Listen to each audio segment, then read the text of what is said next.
Hello on the planet and beyond, it's Sade of Between Here and There, a Thrive-based consulting firm surrounding global hygiene and applications of information technology, okay? Using technology, modern technology, applied with the technology God has given us on this planet to make the planet better, okay? For the people, the plants, and the animals, okay? And all the sentient processes that go with it, okay? So, wanted to get into gardening. Like, I know we're in winter. However, I want to get into some tips and tricks when it comes to gardening because once the season hits, it's going to take off, okay? So, I want to get us on a schedule, prepped and ready, okay? So, this is just going to be the introductory video leading up until the day of our last frost, okay? Which, let's see what it is here on the East Coast.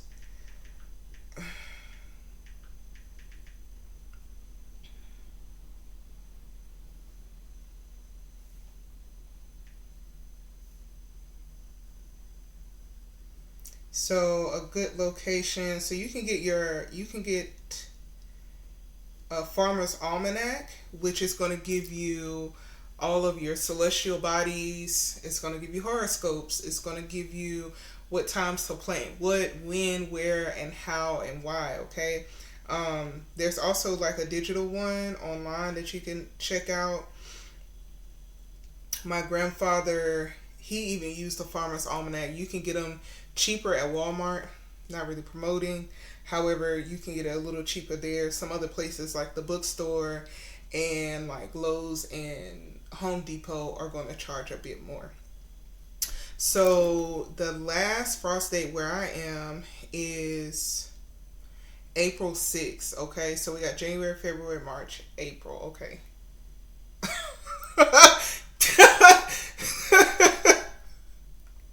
We got this many, okay? So we have 4 months till our last frost date, okay?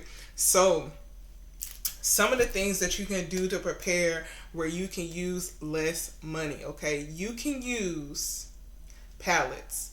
Not my favorite. However, if you need a structured form to keep some soil in place, you can use pallets, okay?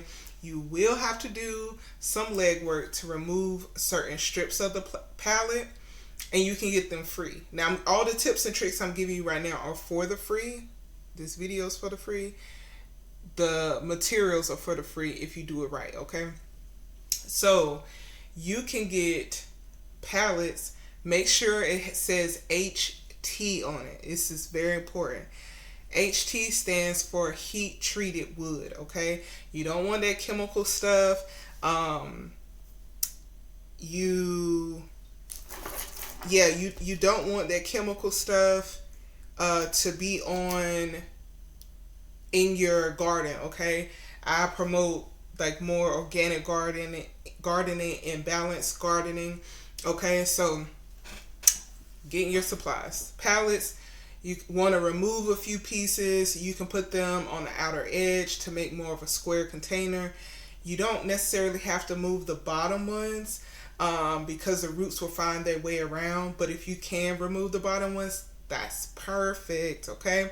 So with having your structure, whether you get some free wood from like place like Offer Up, or somebody had a construction site and they have some extra wood that's heat treated, you can use that wood to create your box, okay?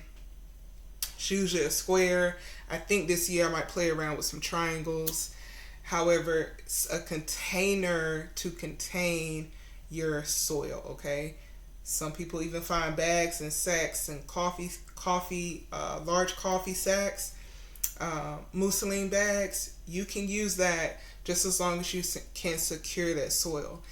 Something like a mousseline bag will be a little bit difficult in the winter, in the summertime, because that water is just going to evaporate out of that bag. It's very, very breathable. However, you can build up, mud around it. You can put hay, straw around it. You can put straw around it to keep that moisture inside, okay? So you got your structure. Now, as far as filling it with soil, some of the things that you can do first to build out that bulk is to get wood, sticks, stems, leaves, anything that's like of brown matter, okay, that's already probably this dead, decaying, dying. You can use that as filler, and you want to use that as filler because once it decays, it provides nutrients to the soil. It also is going to cut your cost if you're paying for your own soil, okay? The ways to get around paying for soil is such: reaching out to your local library, and your local library could probably be your, like, one of the places that you stop to see who they can connect you to, because they could have a cooperative extension. There could be urban gardens, community gardens, etc., that get loads of soil that are willing to share with the community members for whatever reason. You might have to sign up, they might want you to take a class, they might want you to participate, hours, etc. See what is needed for that, and you could potentially get soil for the free, okay? Now, what we need to also be doing is looking at seeds, okay? I'm going to grab, should I? Maybe I'll do that for another video because I need to organize. I need to organize this section. I have a lot of seeds. However, I do want to re-up on some seeds this year because there are some things that I was really interested in that I grew last year, and I want to ensure that I have that in my repertoire, okay? So, seeds, you can contact your local library, your public library. They usually have like a gardening program to where they have a seed library, okay? And so, excuse me, as it gets closer to the season, which I would ask up front already if you can, hey, do you know when you all will be getting seeds in? A lot of places, because it's a free service, it's closer to the season. So with our last frost date being April 6th, probably around April. Probably around April we'll get seeds.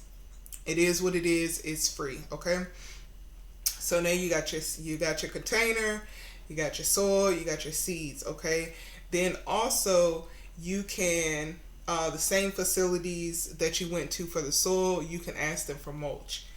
Your mulching is the layer that's going to cover the soil, so when the sun is beaming down on it, it's basically, it's like it's dehydrating the soil. The water particles are being sent up into the atmosphere as humidity, and therefore it's leaving the soil. The soil, when you come back later, it's dry, okay?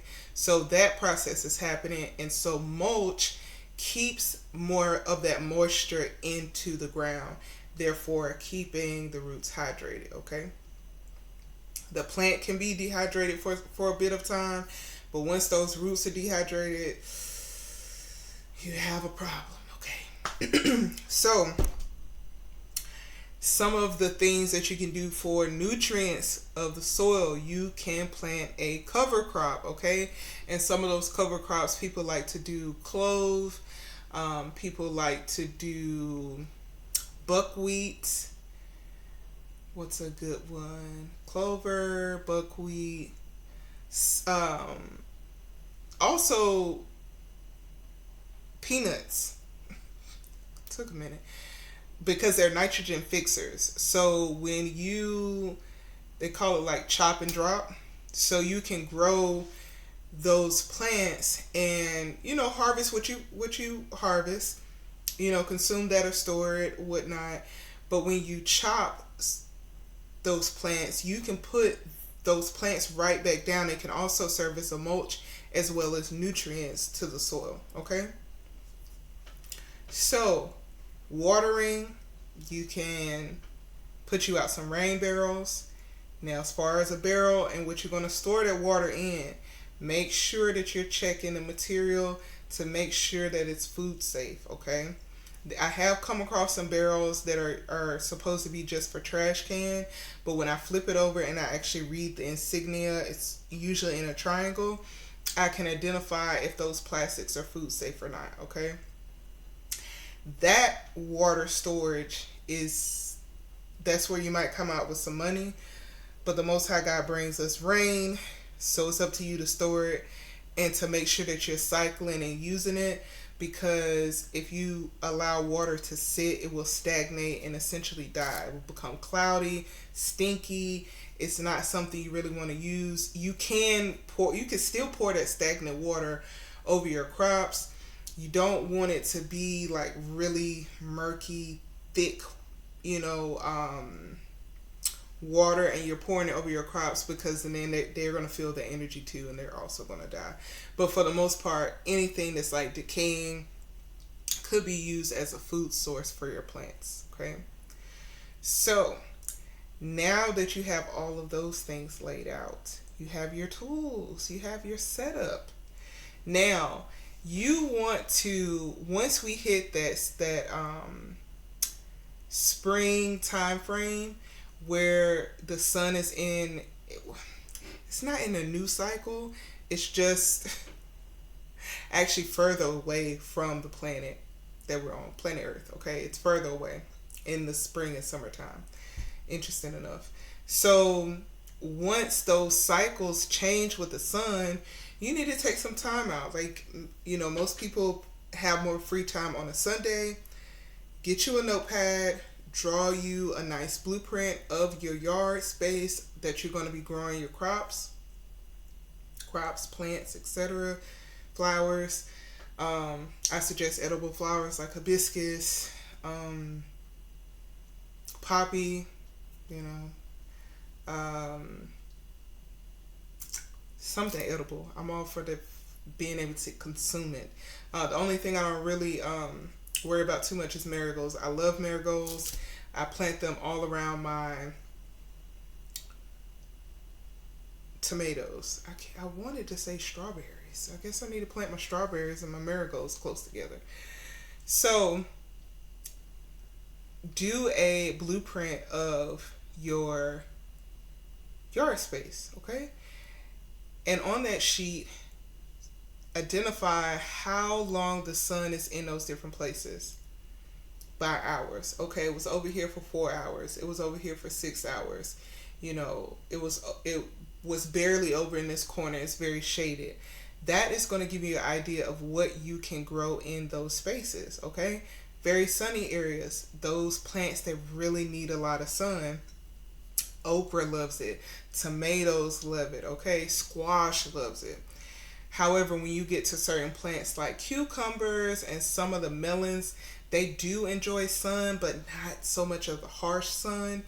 And so therefore they're going to want to be in the other parts of the yard that's, you know, getting less sun. Okay. And then of course the shaded areas, you're going to want to put your shady plants. So you've done that prep, you know how the sun is operating. Now on the next sheet, that exact same blueprint that you've created without the information, that blueprint on a separate sheet, you're going to write out what you want in each bed. Okay, you got a 4x4 bed, you got a 6x6 bed. What plants do you want to plant in each of those beds? Okay, so once you figure out what you want to plant in those beds, you need to figure out spacing. How much spacing does each plant need? Okay, you got a 4x4, but you want to plant a summer squash. That summer squash is pretty much going to take over that whole thing, unless you plant it on the very edge and it spills over, which is fine. However, you need to think about making sure that plant doesn't get a lot of water under its leaves or around it. Squash love water. They really love water, but not on its leaves, okay? Because it can get fungus really quickly, so you're going to want to keep it dry. Okay, so yeah, identifying spacing, as well as identifying based off of where it is in the garden, and also identifying if it is a companion plant for it, okay? So hopefully at this point you've already taken out a notebook. If not, rewind back, take out a notebook, okay? Make sure that the plants that you're planting in each bed and close to one another are companions, okay? because you don't want a plant that's in opposition of another, okay? And I strongly recommend you do not plant any invasive species. For some reason, people are still planting morning glory. They're still planting kudzu. I don't understand where we're missing the information that these are invasive species and they can, eradicate and choke out other plants. I don't know, y'all. Where we're missing that piece, okay? So you've identified where it's going to go. You can also identify what other type of irrigation or drip lines you want to install. Look up Ollas, Olla. I think that sounds Olla. And so they're usually these terracotta water containers that you can bury in ground and fill it up with water, and it will slowly percolate out of that porous terracotta material and be able to feed the plants around. I think that's a good idea as far as an addition to like drip lines on a system, okay?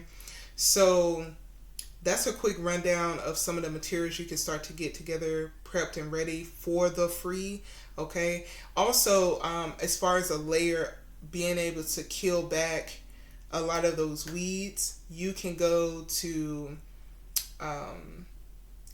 places that still create newspapers and ask them if you can get any of their old newspapers.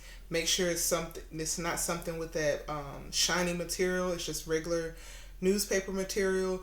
You can lay that out at the bottom, as well as going to grocery stores and asking them, can you get any of their old, like just brown, plain brown cardboard, and use that to lay down a layer before you put your soil on top in your garden bed, okay?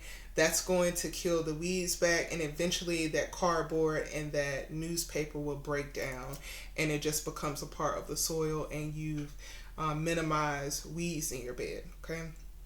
You've minimized weeds, however, you don't eradicate them. And it also is going to show if you did a good job throughout the season how much weeding you have to do. So make a nice thick layer, if you have to, of the newspaper and the cardboard, okay? Not too thick, okay? Maybe 3 inches max. 3 inches max of a layer. And then make sure you get your soil down.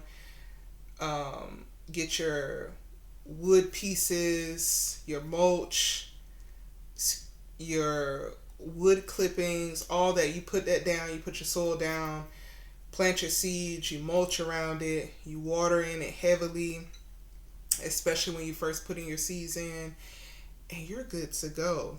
So what we're going to do, like once the season kicks off, I'm going to get outdoors so you can actually see my garden. I'm constantly changing it. There's some additions that I'm adding to it. I'm very excited about it. So that way you can build out your garden the way you wish and the way you see fit, okay? So, take that up with the Most High God in prayer as far as how you want to beautify your space around you, to be able to enjoy it, to invite wildlife, nature into your space, because that's what it's all about. There's spaces that have eradicated places for butterflies and bees and hummingbirds, and so it's best that you create a space like that where they feel comfortable to come and get nourishment, and you get to see them and enjoy as well. So anyway, I know this is kind of rushed, so my apologies. I wanted to give you all something. Time is, it's of the essence. I'm not going to say time is taking time. Time is of the essence. And I want to make sure that we think about this season that we have coming up. We are in the winter phase. However, it's preparation time, okay? So I love you all. Thank you for coming and spending this time with me for this garden prep for Free.99. Okay, these are some things that you can do to get started and to start building on your garden bed, because it's never a one-stop shop. It's forever, unless you have like those stainless steel beds. And even then, nah. Okay, you still have to fill it, back with soil. You still have to fill it, back with mulch. You still have to make sure you're maintaining the drip lines and things like that and planting seeds. So, I hope this was beneficial. If it was, just, leave me a like, comment, share, subscribe. Send it to somebody else that's interested in starting their own garden, whether you're growing just one tomato plant, okay? At least grow 3, just in case, depending on what type of insects are around, it doesn't get attacked. But if you're just growing 3 plants this year, I'm excited for you, okay? So thank you so much for joining me. Check out the Solo Traveler course, okay? So for our Traveler section, we have a service, the Solo Traveler. It is your one-stop shop. Once you take this class, you will be set up and prepared for any type of maneuvering, be it by yourself or with a group of people, okay? Whether you're backpacking, whether you're just traveling on a boat, plane, using your passport, not using your passport, going to countries you don't speak the language. All of these intricacies when it comes to travel, before, during, and after, we got you. It's a class that you do not want to miss. I promise you. Okay? Anyway, check it out, betweenhtllc.com. I'm Sade. I love y'all, and I will talk to you later.